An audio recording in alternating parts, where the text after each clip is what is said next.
Hello everyone, welcome to Key Stage 4 GCSE Business. I'm Miss Kinsey, the Head of Business, Economics and Finance at Campion. I'm going to talk you through what's required on the course, how the exams are structured and where GCSE Business will take you when you're thinking about your next steps. So one of the most important questions I think you as a student need to ask yourself is, why do you want to choose business? Are you someone that is thinking about a career in marketing, in management, in law, or is it that you've just got a general interest in why large businesses like McDonald's and Apple have been able to be so successful around the world? On the course, you will study small, medium, and large size businesses. You are going to be answering questions such as, how does government tax, corporation tax, impact the price of products? How does minimum wage regulation, which is set by the government, and it looks at how much you have to pay your staff, how does that influence the amount of profit that the business makes? How might that limit their expansion if they're not profitable because the minimum wage regulations have gone up? And we'll be looking at things like inflation, the rise in prices, how does that affect us as customers, what we spend at these businesses? As well as that, you will look at all of the types of the decisions that are made by a business in terms of the branding, the promotion that it might do, its pricing strategies, how it will develop products to ensure that it can stay relevant in the market and ensure that it can gain a competitive advantage. And we'll also cover things like distribution. How do we get the product from the raw material into the hands of the customer? How is the course split up? So we are an exam-based subject, meaning that we don't have any coursework. Students will sit 2 exams at the end of Year 11 in the summer. Those exams will be weighted 50% each, and each exam will be 90 marks. So in paper 1, we cover theme 1. That is all of the content that is delivered to students in year 10. And within theme 1, we're very much looking at small sized businesses. So local accountancy firms, local bakeries, and we will be looking at things such as, what sort of market research would a business need to do when starting out? Does every type of business need to have a business plan? If so, why is that business plan useful? For example, you need a business plan to secure a bank loan, which would help you start a business. Then we'll look at things like simple business calculations. So how do businesses actually calculate their profit? How is revenue calculated? What sort of money does a business need to make from its sales in order to be able to cover its costs? All of those calculations are the absolute foundation to running a successful business. And then we will also, at the end of year 10, look at external factors that influence a business. So those are some of the things I mentioned on the earlier slides, such as tax, interest rates, inflation, legislation. Then, as we move into year 11, we will start theme 2, which is the paper 2 content. And within paper 2 and within theme 2, we will be looking more at those large multinational companies. So McDonald's, Coca-Cola, Apple and Gymshark. How have those businesses been able to expand to such a level that consumers in all different countries know about the products and buy the products? We will also be looking at the more operational side of business. So that is things like, how do businesses produce their products? How do businesses work with suppliers? And we'll be thinking about how businesses manage stock.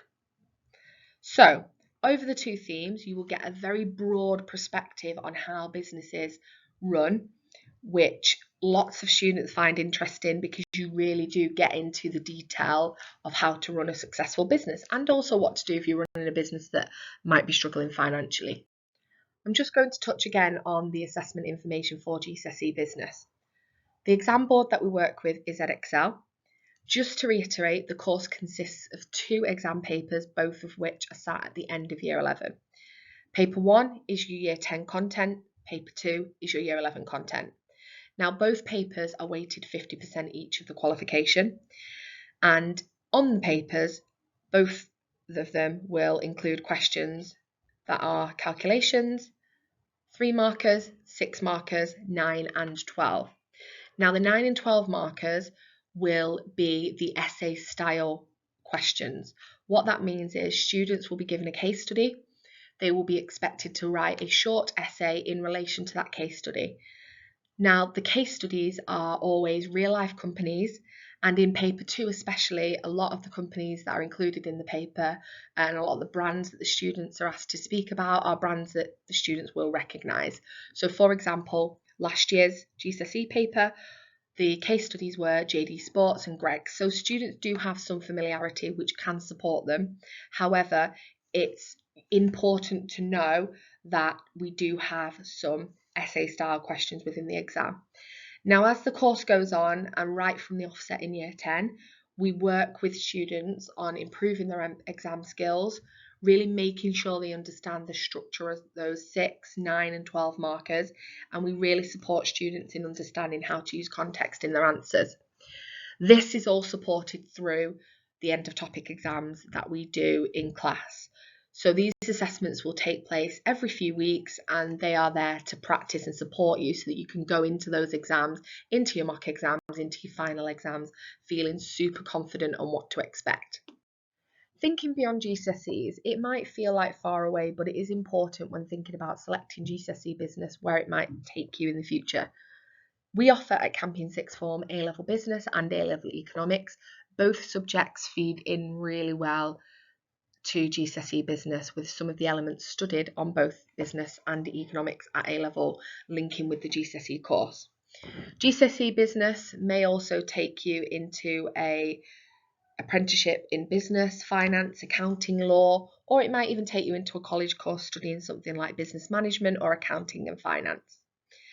Business studies can relate to any career that you are going to do, because pretty much anywhere that you're going to work will be some kind of business, whether that is a public sector business or a private sector business. But we've highlighted a few here. GCSE business might support you, and we'll definitely have links with a career in marketing, banking, investment, finance, law, and politics.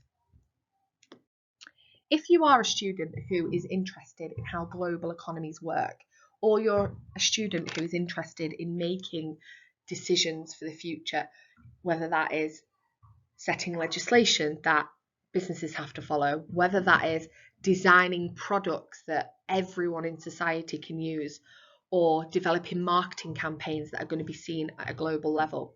Or it could just be that you're interested in how Gymshark, Apple, McDonald's, Amazon, all of these large multinational corporations make their millions. If that sounds like something you are interested in, then maybe GCSE business could be a subject for you. If you have got any more questions, you want to know more about the course, how the exams are structured, if you'd like to have a look at a past paper, or just discuss if you think you are the type of student that would be suitable for GCSE business, then you can pop and see me in B1 at break time, lunchtime, before school, after school, or you can drop me an email. My email's just there. Please get in touch, and hopefully we will see some of you in September starting GCSE business.